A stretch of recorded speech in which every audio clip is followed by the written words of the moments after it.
Now that Daniel Craig has officially retired his license to kill, we're in between Bonds right now, a situation we have not been in since the early 2000s, if you can believe it. Craig's tenure spanned 3 different decades, giving him the longest run, even though maybe not the most movies. That goes to Roger Moore at 7. The question on everyone's mind is, who will step into the shoes next? A daunting prospect for just about anyone. Honestly, I think the next actor will serve, or should serve, as a palate cleanser who will allow the man after him to really shine. So hey, I think it's a perfect time for a long shot choice like Idris Elba or Tom Hardy to come in for a one and done adventure just to prime us for the new actor for the part.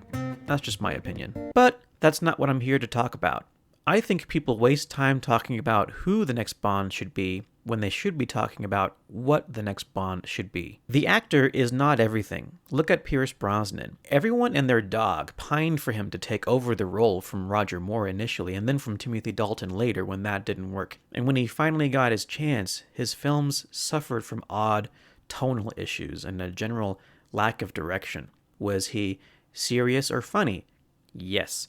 Was he quippy or muggy? Yes. The producers didn't really know what kind of Bond they wanted, and the talented and ridiculously good-looking Brosnan was left holding the bag. Contrast that with Daniel Craig, who got more hate and grief over his initial casting than anyone would have deserved. Fans called him too short, too blonde, too scared for having the audacity to wear a life jacket on the Thames. The fan base was ready to hate his first film when it came out, but it turned out to be the best Bond film in decades, and Craig was quickly crowned as the next Sean Connery. All that is to say, vision for the movies is more important than casting for the role. It would be all too tempting to assume Eon Productions should follow up Craig's gritty tenure with a more lighthearted, fun tone, like swinging from Connery to Moore. But I think we can do something else. Besides, there are already film franchises doing modern-day Roger Moore better than Bond could, really. Look at Kingsman, look at Mission Impossible. They're espionage movies overflowing with fun and adventure. 007 can't take that lane back and shouldn't try. Instead, let's reintroduce audiences to the smart, grounded spy movie, something that's not afraid to be a slow burn sometimes. Now you may ask, wasn't Daniel Craig's tenure just that? Well, not really.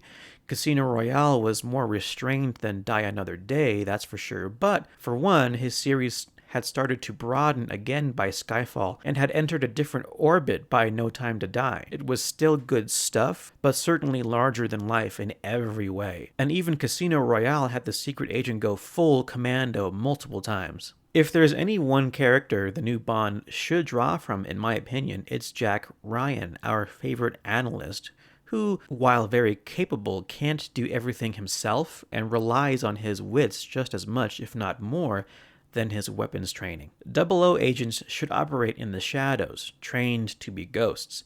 Ian Fleming picked the name James Bond because it was so normal and nondescript. Going with that, he should be trained to be just that, able to give you his name and then be instantly forgotten, as opposed to commanding all the attention in the room. In fact, if I can take back a little bit of what I said earlier, the new films should follow the first Mission Impossible's example, because that movie does all that, and it shows how it could be done in a team even, which I imagine Eon Productions would want, seeing as how we started seeing Q, Moneypenny, and even M get in on the action more and more as Daniel Craig's tenure went on. This time, though, maybe we can relegate those classic characters back to the supporting roles they used to inhabit and give James a couple of new characters to team up with, people who can do things that he can't. Going back to Jack Ryan, he's a very capable man, but he can't go traipsing through the South American jungle or carry out an assassination mission on the other side of the planet. He's just too busy, and there are other guys who are more specialized in that sort of thing. Similarly, James Bond should rely on different people for different things, as any agent would. Simply put, he should have limitations. Those are what make believable heroes as opposed to cartoon characters, and limitations create stakes. If Bond can do everything perfectly,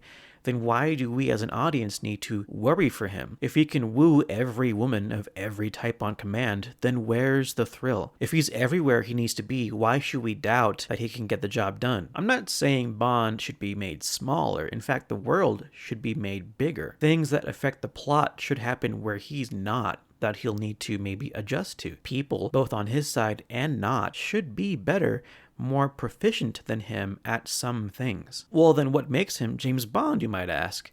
Well, I'd say it's his dedication to the mission, willingness to do whatever he has to do to get the job done, and a brilliant skill set shaped by years of operating in the field and building connections at all levels of society. With a lead character like that, it's obvious we can't have stories about underwater civilizations or villainous madmen with plans to kickstart World War III for no reason. If anything, the closest analog from the film canon to what I'm talking about might be the plot to The World Is Not Enough, just with a little less meandering, with more intrigue and suspense. But there is a closer example from the books I'd love to point to. To borrow from one of my favorite podcasts, I'm a lover, not an expert, and I'm far from having read all the novels, including the original Fleming collection. But I was a fan of Jeffrey Deaver's Carte Blanche. In his book, Bond was born in 1979 and is a veteran of Afghanistan, not World War II, which breaks from most of the written canon. And that's not the only update.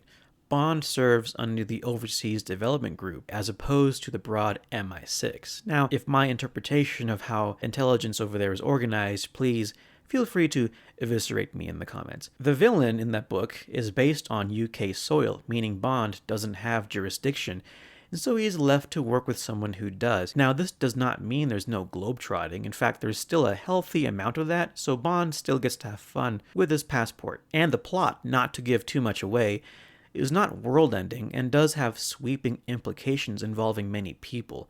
The stakes are high, but conceivable and easy to wrap your head around. There's also a very personal subplot for Bond himself, fleshing him out as a character. You're joking. A lot of people might disagree with me on all my points, but this sort of take on James Bond is what would get me most excited personally. Would I be disappointed if the series swayed back towards the fantastic like Mission Impossible? By no means. A good movie is a good movie, and the audience wins no matter what in that case. I would just like to put this idea into the universe, that of the most human and relatable Bond we've yet to see. For 007 to last another 25 movies, I think the franchise needs to continue investing in him as a character, rather than bombastic action and inflating schemes from bad guys. Daniel Craig brought us the closest to that, and I think audiences are ready to go further down that road with whoever Bond turns out to be next. But this is a very open and subjective issue with possibilities in the thousands, so I'd like to hear where you'd like to see the franchise go from here. Hey, maybe we can put our heads together and make something great. If you'd be so kind as to leave a like and a subscribe on your way out, I'd appreciate it. By way of preview, I'm thinking of veering back into the Star Wars universe again in celebration of a very special anniversary this year. If you're thinking it's Return of the Jedi, it's not Return of the Jedi. For now, stay tough and stop by again sometime.